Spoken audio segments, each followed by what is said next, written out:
Hazo Christmas kadazan kababago, sinuatan di Dr. Freddy Mojun.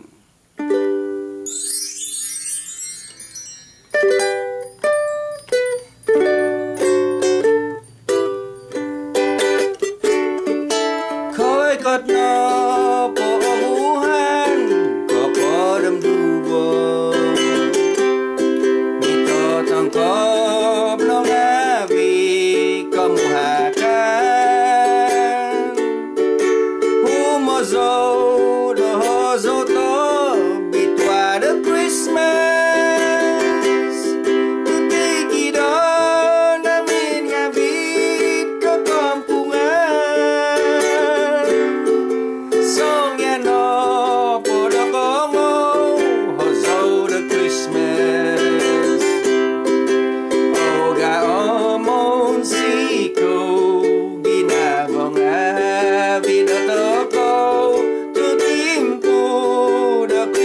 Nói cột vagu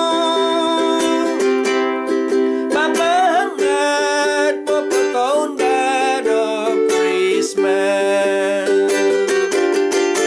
Hangadon No so Christmas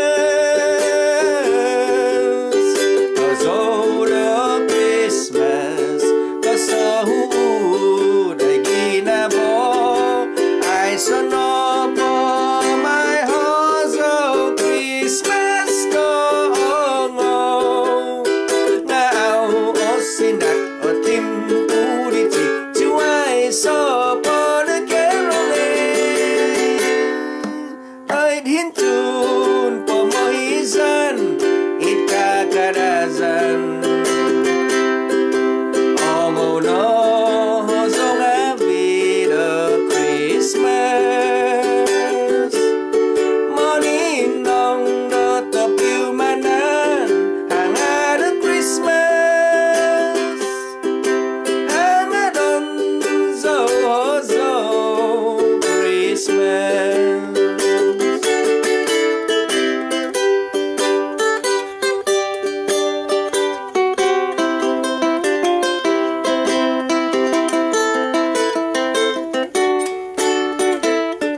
Christmas.